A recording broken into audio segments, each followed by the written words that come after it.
Hi, Stu here from Taunton Leisure. Today we're out here on Dartmoor and I'm going to show you how to best pack a backpack for an overnight camping session.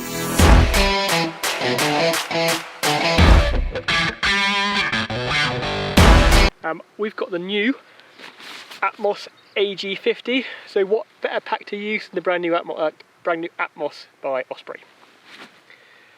Here's all the kit I normally take for a night out or maybe 2 nights out. And we'll go through it with you quickly to tell you what I normally take and where it's all bagged up. I've got my hats and gloves in there. This is my kind of camp kitchen essentials food bag. So in here I have paperback book for reading, first aid kit with earplugs in it, water filter and water filter bottle, freeze-dried meals, cutlery, those type of things. That all just lives in that bag, so that can go in the tent nice and easy with me. Sleeping bag, waterproofs, trekking poles, sleeping mat, spare clothes, which for me is just a set of base layer and a puffer jacket. Tent, today we've got a Hilleberg Nalo 2. Stove kit, using the jet boil, map and compass, water bottle.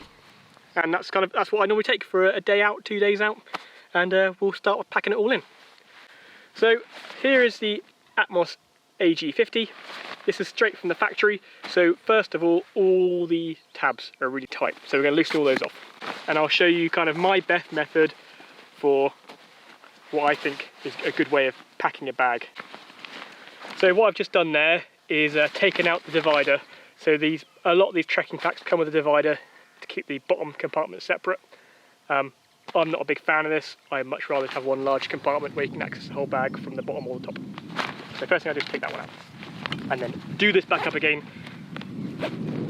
So I'm working with a tall tube, which just makes it a bit easier to pack up. Righty-ho.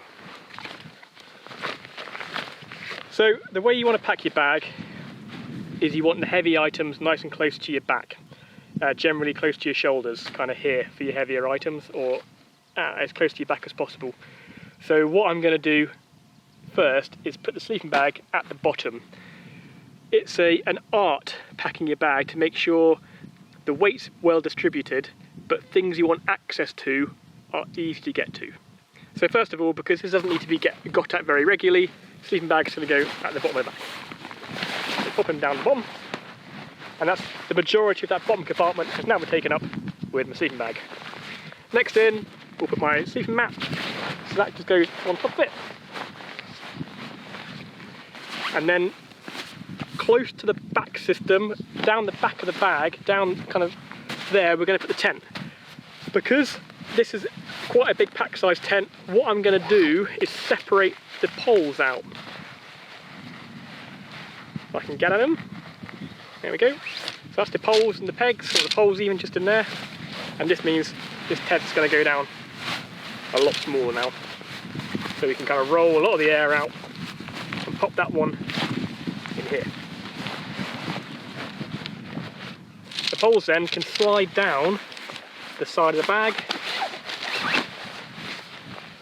And to keep the tent in place, we're going to pack our spare clothes to one side. And our stove kit to the other.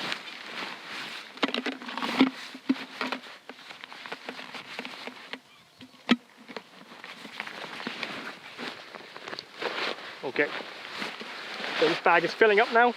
50 litres is kind of a good size for an overnight bag. Next up, we want this to be reasonably accessible. This is the food, remember, so snacks and things we want throughout the day. First aid kit's in there as well, so it's something we want to be able to get at. And that's going to go on the top, right close to the shoulder blades. Your food's generally pretty heavy. And I'll use the red tab in the top to clip that all in place.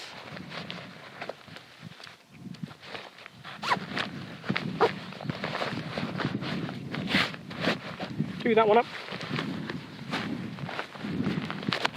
That's our bag packed out.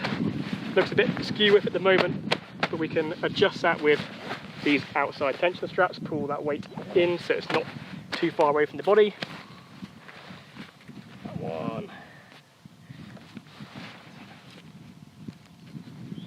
And these remaining items, a great place for your waterproof is the front pocket here. So I'll bang the trousers in and the jacket in here. One little trick I'll show you with the waterproofs. Here's my jacket. Lightweight Gore pack-light jacket. Leave it completely unzipped, so if it starts raining, it's easy to get on. Take the jacket, leave the hood out, and you just roll it up into the hood. Hood acts like a little stuff sack, nice small pack size. In it goes to that stretch pocket. And then these next couple of bits are going to go in the lid. So Osprey are pretty generous with their lid sizes, nice, a good size. I'm going to put our map in there, map and compass. Again, easy access to get to, and our hat and gloves, because that's the kind of thing you're going to be taking on and off throughout the day. Then down the side for our water bottle, and this very big stretch pocket, and trekking poles down the other side. If you want to carry your trekking poles, I would be using my trekking poles rather than carrying them, but some people like to carry them. Maybe if you've got a tarp tent instead. These external straps are great if you've got a foam roll mat rather than a self-inflating mat or a blow-up mat. If you've got a larger foam roll mat, I tend to use one of those in the winter as a sit mat as well. It can clip to the outside nice and easily. So there you have it. That's how you pack your backpack. I mean, it looks pretty ugly, but that's a good way of packing it out.